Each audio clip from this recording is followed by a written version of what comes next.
segala akal. Kiranya itulah yang memelihara hati dan pikiran saudara-saudara dalam Kristus Yesus Tuhan kita. Amin. Jemaat Tuhan, khotbah kita untuk kita semua pada Minggu Estomihi hari ini yang akan mengantar kita dalam masa-masa Prapaskah diambil dari Injil Markus pasal yang ke-9 ayat ke-2 sampai 9. Markus 9 ayat 2 sampai 9 kami akan bacakan di tengah-tengah kita.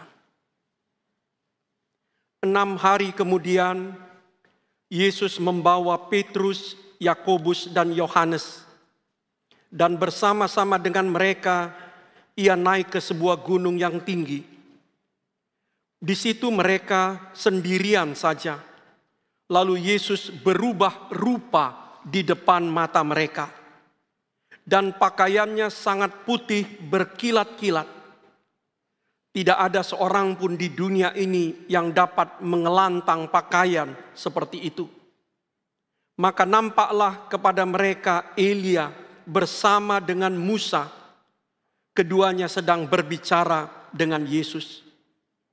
Kata Petrus kepada Yesus, "Rabi, betapa bahagianya kami berada di tempat ini. Baiklah kami dirikan 3 kemah, 1 untuk engkau, 1 untuk Musa, dan 1 untuk Elia."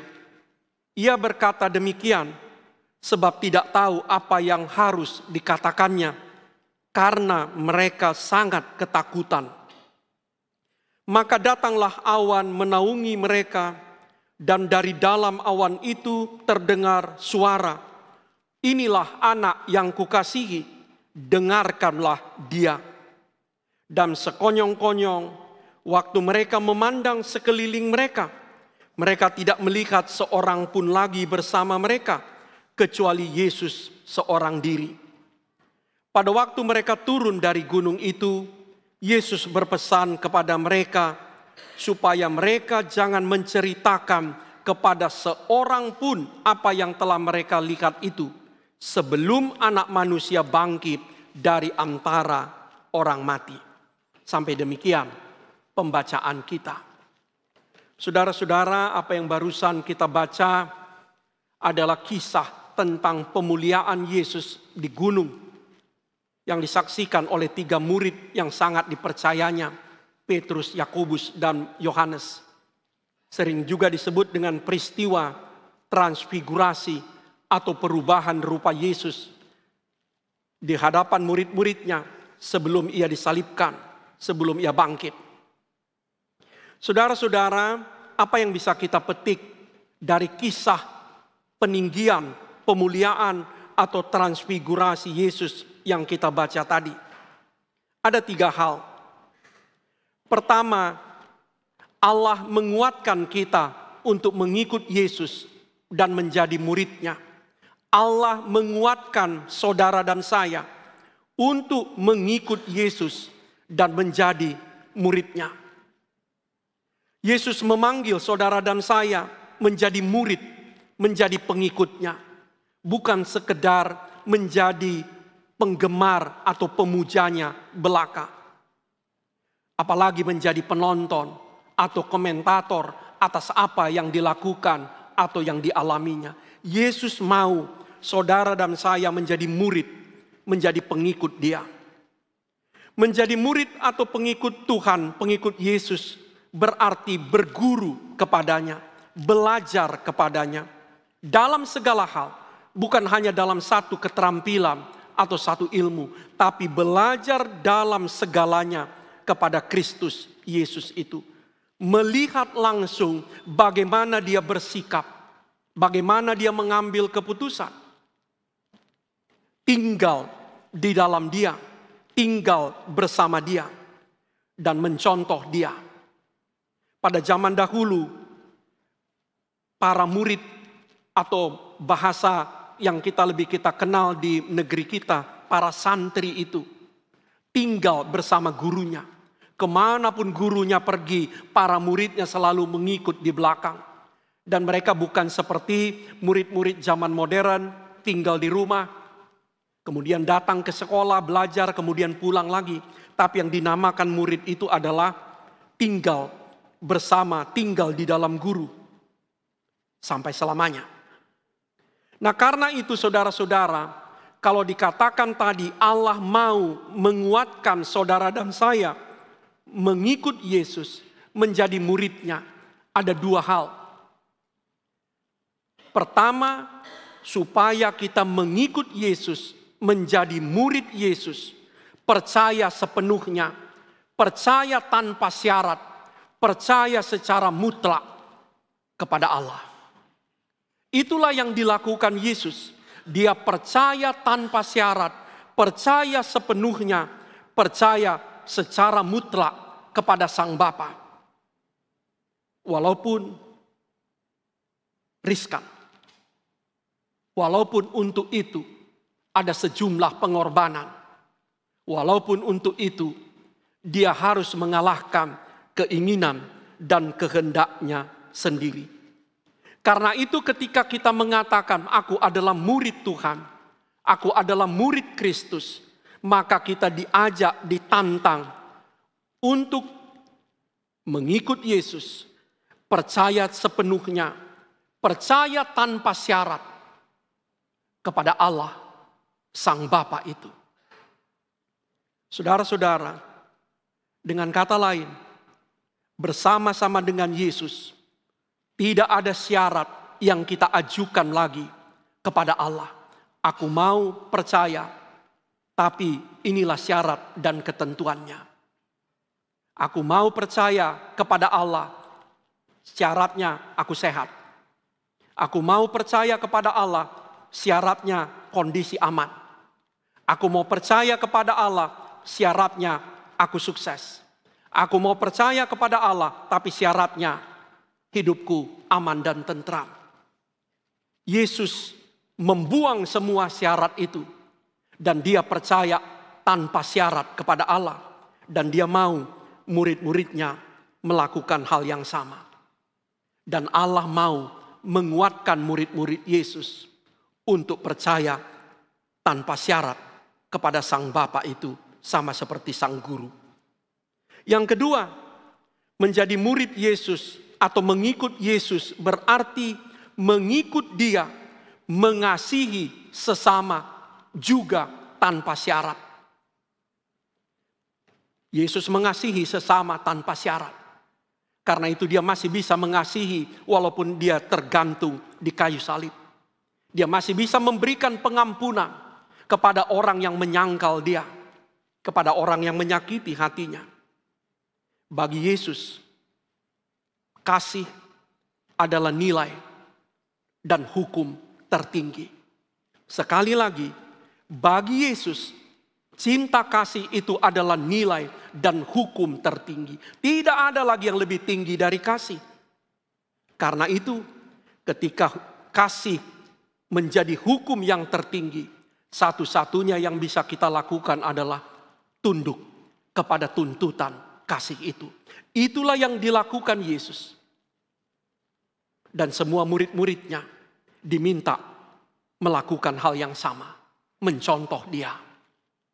Saudara-saudara, dengan kata lain, ketika kita mau menjadi murid Kristus, menjadi pengikut Yesus, bukan kebencian, bukan dendam, bukan kemarahan, walaupun saudara dan saya mengatakan dendam, kemarahan, kebencian itu punya alasan yang sangat kuat dan sah.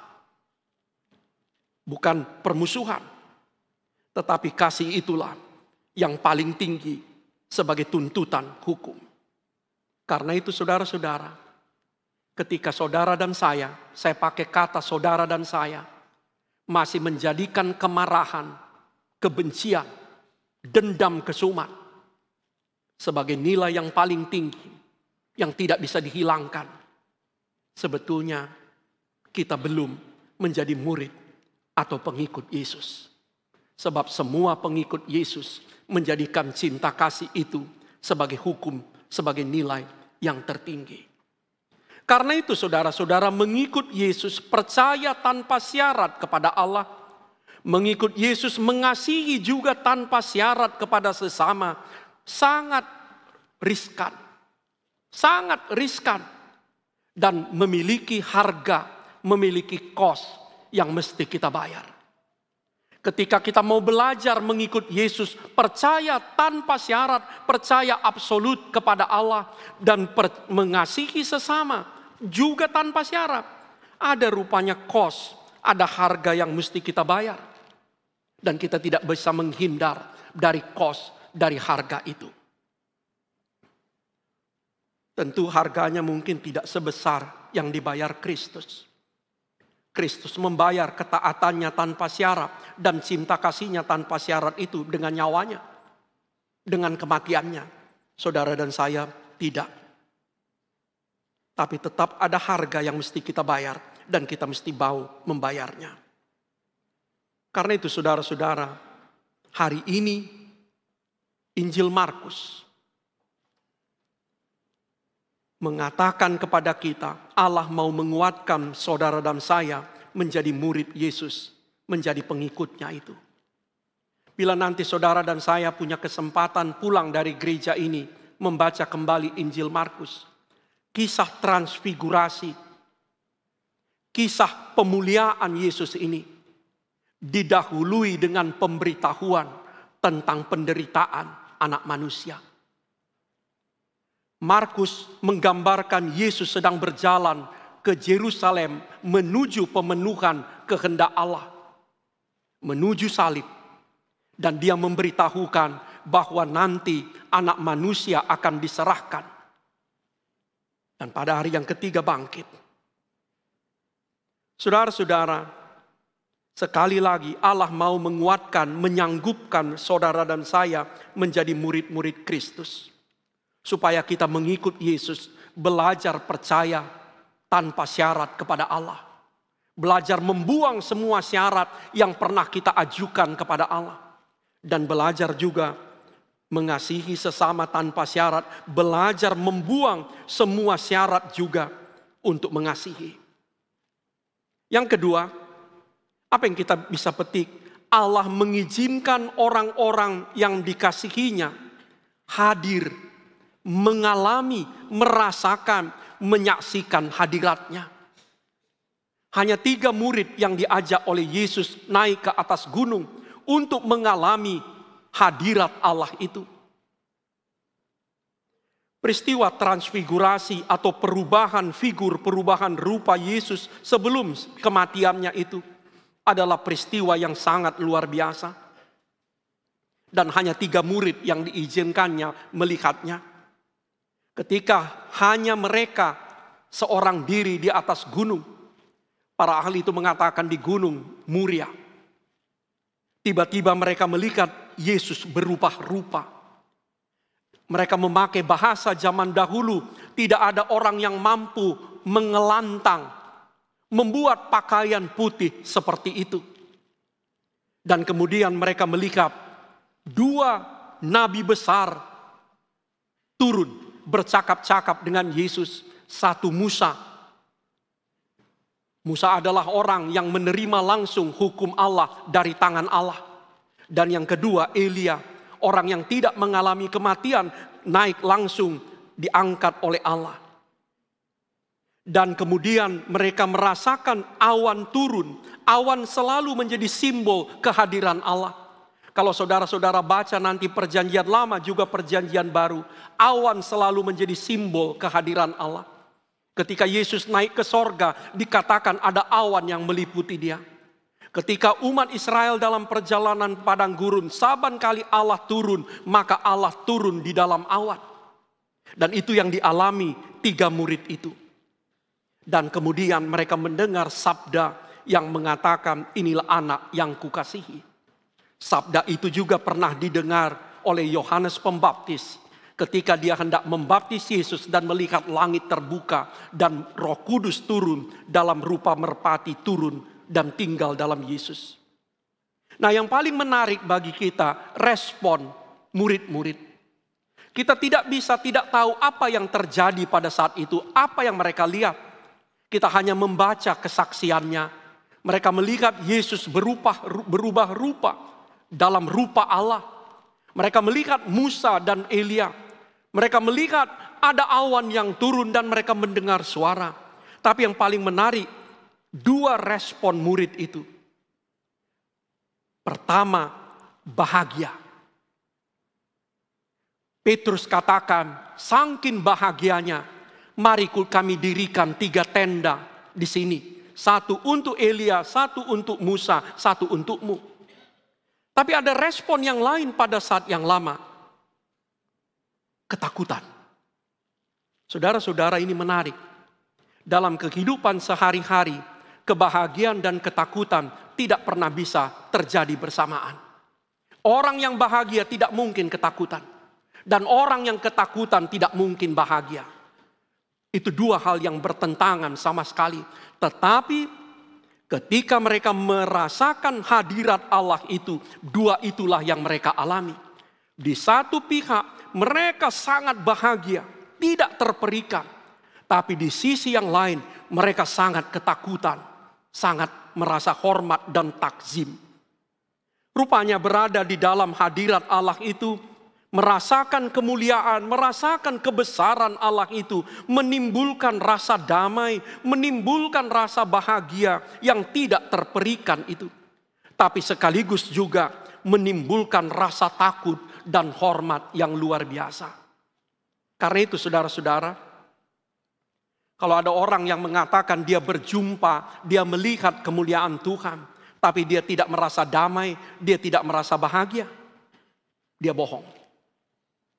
Sebaliknya juga, kalau ada orang yang mengatakan dia merasa berjumpa dengan kemuliaan Tuhan, tapi dia tidak takut, dia tidak gentar, dia tidak gemetar, seperti tua-tua dalam kitab Wahyu yang saban sekali ketakutan dan tersungkur di hadapan Allah.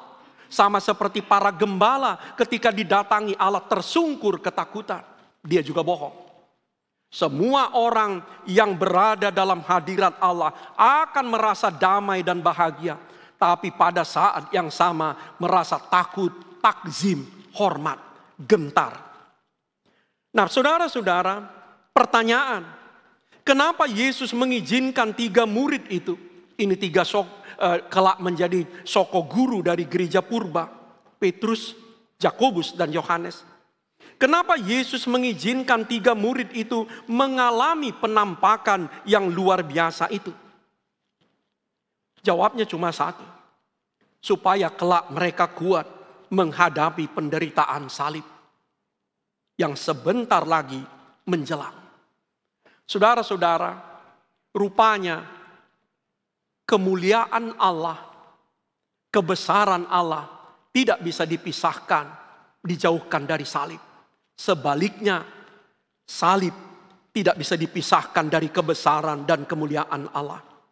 Nanti dalam Kisah Para Rasul kita baca saat Stefanus dirajam, dilempari batu oleh Saul dan kawan-kawannya. Allah menampakkan kemuliaan kepadanya. Dia melihat anak manusia itu duduk di sebelah kanan Allah. Saat gereja dihancurkan, di dalam Wahyu, kita baca Wahyu, gereja dihancurkan, babak belur. Pada saat itu juga Allah memperlihatkan hadiratnya kepada Yohanes di Pulau Patmos, pulau pembuangan. Tujuannya cuma satu, menguatkan iman orang-orang percaya, menguatkan iman gereja. Saudara-saudara, dengan kata lain, penampakan kemuliaan Allah, transfigurasi, perubahan rupa Yesus itu bukan supaya Yohanes, Petrus, dan Yakobus senang, bangga, merasa hebat bahwa mereka pernah mengalami kemuliaan Allah. Satu-satunya tujuannya adalah supaya kelak iman mereka dikuatkan ketika mereka harus memikul salib kebenaran itu. Tapi ada Yesus pernah mengatakan, berbahagialah orang yang tetap percaya walaupun tidak melihat. Saudara dan saya tidak perlu harus merasakan penampakan besar, penampakan yang luar biasa, kemuliaan Allah yang sungguh tak terperi itu untuk percaya. Yesus mengatakan, berbahagialah orang yang beriman, yang setia, walaupun dia tidak pernah mengalami mujizat yang besar dalam hidupnya. Itulah pesan Tuhan. Nah, yang ketiga, apa pesan untuk kita hari ini yang membaca kembali kisah pemuliaan, kisah peninggian, kisah transfigurasi Yesus itu? Allah memerintahkan saudara dan saya mendengarkan Kristus anaknya itu. Allah memerintahkan saudara dan saya murid-murid Kristus itu mendengarkan Yesus anaknya yang terkasih itu. Musa dan Elia adalah dua tokoh besar agama Yahudi.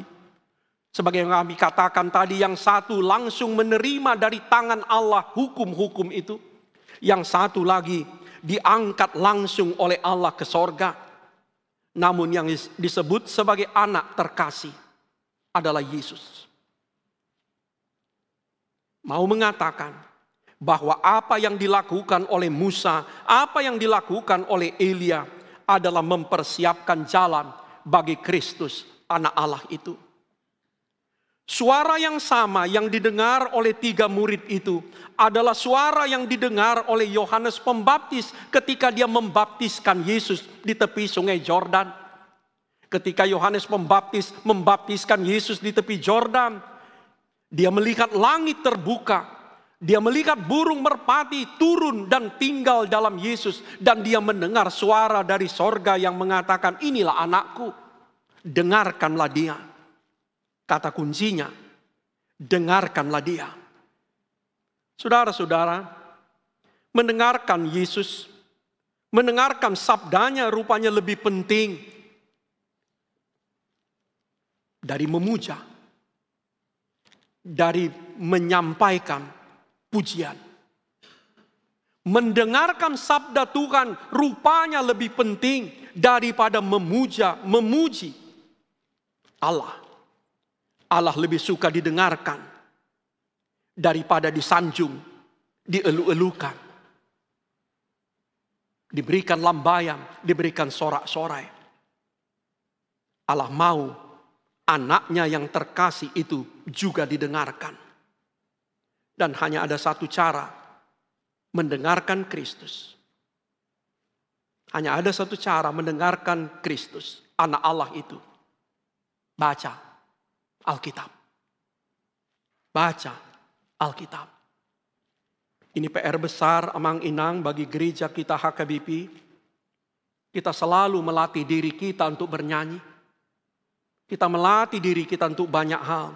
Tapi seringkali gereja HKBP lupa melatih dirinya membaca sabda, membaca Alkitab. Kita punya banyak sekali grup paduan suara, tapi berapa grup pembaca Alkitab? Ini PR besar kita. Saya pakai kata kita, kami tentu para pendeta yang paling bertanggung jawab di sini. Hanya dengan itu, apa yang dikatakan Tuhan, dengarkan dia, bisa kita lakukan dalam hidup sehari-hari. Saudara-saudara, kami tidak pernah bosan mengatakan, zaman sekarang kita tidak bisa berkelit, kita tidak bisa ngeles untuk tidak baca Alkitab. Saudara dan saya sekarang tidak harus bawa Alkitab yang berat, yang tebal ini kemana-mana. Nggak harus. Kenapa? Karena Alkitab itu dengan mudah kita baca melalui handphone kita. Dan saya yakin di antara kita yang di sini tidak ada satu orang pun yang pernah ketinggalan handphonenya. Dan kalau ketinggalan pasti kita akan mati-matian mencarinya segera. Karena di situ juga sekarang nomor rekening bank kita. Nggak ada alasan. Kita bisa baca Alkitab mau di pesawat. Kita bisa baca Alkitab di mana saja. Nggak ada alasan ketinggalan Alkitab. Karena sekarang handphone kita kemana-mana melekat dalam diri kita. Pertanyaannya, baca atau enggak? Kita selalu katakan dengarkan firman. Pertanyaan saya selalu kepada semua pelayan terutama yang paling keras, kepada semua warga. Baca Alkitab. Kalau kita bikin survei di sini, berapa di antara kita yang hadir di sini yang tamat membaca Injil Markus 16 pasal itu? 16 pasal Injil Markus, 1 jam selesai. 1 sampai 16. Pendek-pendek. Kalau dinaikkan lagi, berapa di antara kita yang hadir di sini yang membaca 4 Injil itu? Matius, Markus, Lukas, Yohanes.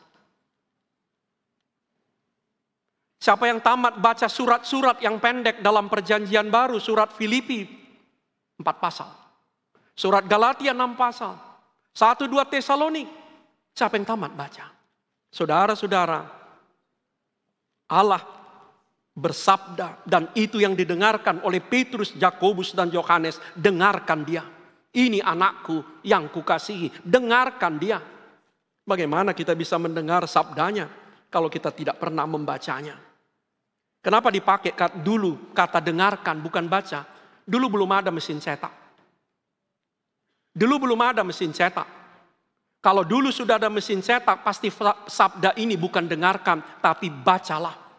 Karena dulu kertas sangat terbatas, kulit domba untuk menulis sangat terbatas. Karena itu dipakai kata dengarkanlah, satu orang yang membaca, yang lain rame-rame mendengarkan. Sekarang tidak. Saudara-saudara, seluruh warga HKBP dipanggil membaca Alkitab. Saya tidak menganjurkan warga HKBP baca Alkitab dari kitab Kejadian. Karena saya yakin belum tamat kitab Kejadian, saudara sudah ngantuk dan tertidur dan gak akan melanjutkan lagi pembacaan itu. Saya menantang kita membacanya mulai dari perjanjian baru, bukan dari perjanjian lama. Baca mulai dari Injil Markus, itu yang paling pendek. Lanjutkan nanti ke Injil Lukas, lanjutkan ke Matius. Di Matius itu ada banyak silsilah awalnya, saudara bisa bosan kalau mulai dari sana. Lanjutkan ke Yohanes, itu lebih panjang lagi nanti. Pilih surat-surat yang paling pendek, Filipi, surat sukacita. Lanjutkan ke Tesalonik, lanjutkan ke Kolose. Baru setelah itu, lihat mana lagi kitab yang belum kubaca. Lanjutkan ke Mazmur, lanjutkan ke Amsal, lanjutkan ke kitab Keluaran.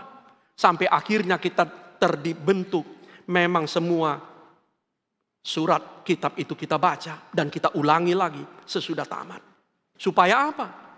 Supaya kita mendengarkan sabda Allah itu. Saudara-saudara, dengan 3 pesan itulah kita akan memasuki masa-masa Prapaskah, Lenten season, yang secara tradisional akan dimulai pada hari Rabu besok. Dalam gereja Katolik, gereja Lutheran, dan beberapa gereja lain yang dinamakan dimulai dari hari Rabu Abu. Berlanjut sampai pada fajar kebangkitan Kristus. Nanti kalau saudara hitung-hitung jumlahnya, kurangkan hari Minggu, itu jumlahnya 40 hari. Jadi nanti saudara pulang, hitung, mulai dari hari Rabu besok, itu hari Rabu Valentine juga, sekaligus hari Rabu pemilu. Hitunglah 1, 2, tapi hari Minggunya jangan hitung. Sampai ke Paskah, tanggal 31 Maret, jumlahnya 40 hari. 40 hari itu adalah angka simbolik dalam Alkitab. Mari kita pakai. Menyambut Paskah dengan persiapan batin. Memang ya, tradisi gereja kita seringkali kita memasuki hari raya tanpa persiapan.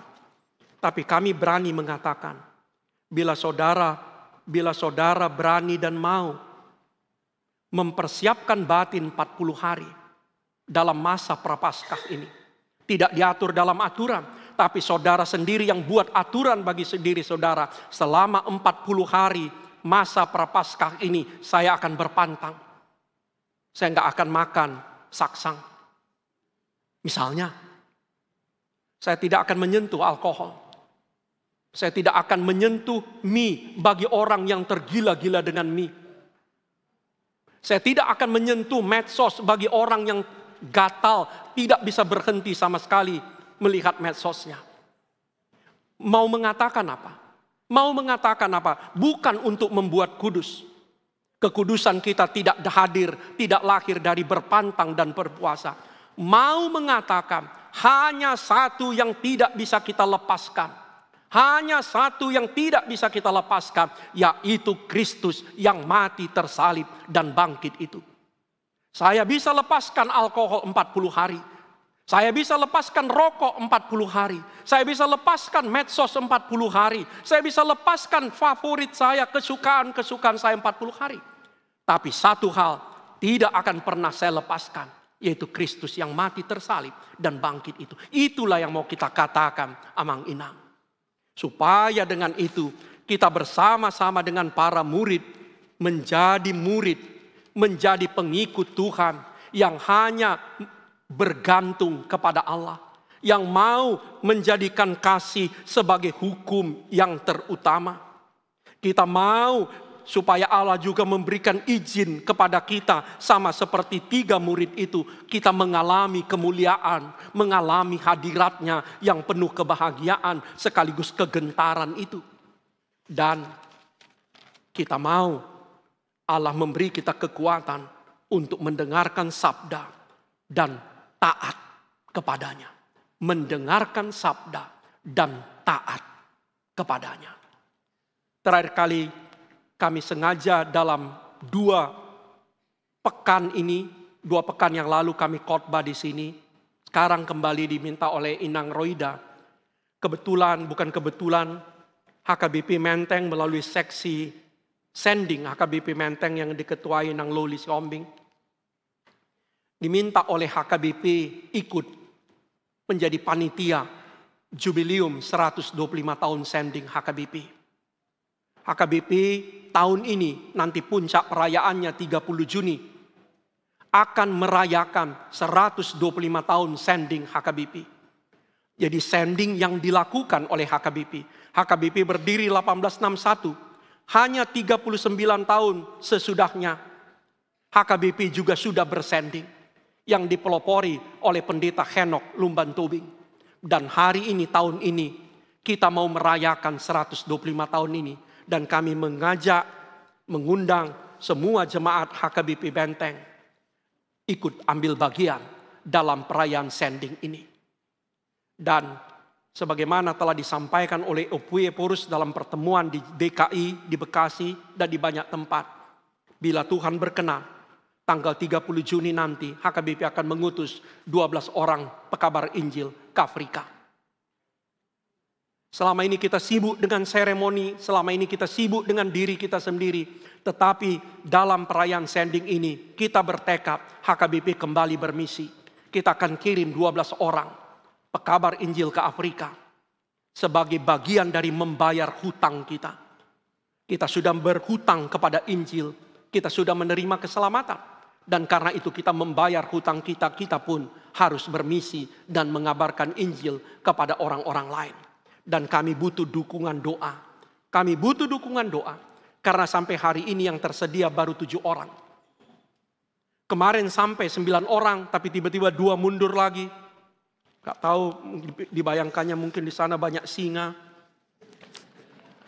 Saya bilang sama biro sending, cari lagi sampai 20. Siapa tahu nanti tiba-tiba ada yang sakit perut 3 hari sebelum berangkat. Tapi kami minta doa dari kita semua. Bila ini berhasil dan kita doa ini berhasil, ini akan mengubah gereja HKBP kita. Ini akan mengubah gereja HKBP kita. Bukan lagi gereja yang sangat sibuk dengan dirinya sendiri. Bukan lagi gereja yang memakai bahasa kami orang Medan yang sor hanya dengan dirinya sendiri. Amin. Terima kasih Allah. Lihatlah kami anak-anak-Mu. Di sini kami berkumpul, bersama-sama bernyanyi, berdoa, mendengarkan hukum, memohon kekuatan, mengaku dosa dan menerima pengampunan, mendengarkan sabda, menyaksikan iman, menyampaikan persembahan buah kehidupan kami, mendengarkan sabda Tuhan, dan juga nanti menerima berkat-Mu. Berkatilah persekutuan kami dengan-Mu hari ini. Sabda-Mu mengingatkan kami Kau memanggil kami menjadi murid-murid Kristus, menjadi pengikut Kristus. Supaya kami mengikut Yesus, percaya sepenuhnya, percaya tanpa syarat kepada Allah. Supaya kami menjadi pengikut Yesus, mengasihi sesama kami tanpa syarat. Ya Allah, berikan kami roh-Mu. Sanggupkanlah kami mengikut Yesus Tuhan kami di jalan salib menuju kebangkitan itu. Terutama ya Allah, bila kami melihat ada risiko, kami melihat ada kos, ada harga yang mesti kami bayar untuk menjadi murid Kristus, yakinkan kami, kuatkan kami, bahwa Engkau ada, Engkau bersama-sama dengan kami. Kau tidak akan pernah membiarkan kami. Persatukanlah kami dengan anak-Mu di jalan salib. Persatukanlah kami juga dengan anak-Mu di dalam kemenangannya, di dalam kebangkitan, dalam hidupnya. Ya Allah, Engkau mengizinkan 3 murid-Mu mengalami penampakan, mengalami kemuliaan, mengalami hadirat-Mu. Bila kami ya Allah, dengan belas kasih-Mu izinkan kami juga merasakan hadirat-Mu. Terutama ketika hati kami sangat lemah. Ketika kami sangat ragu. Ketika kami bergumul. Izinkan ya Allah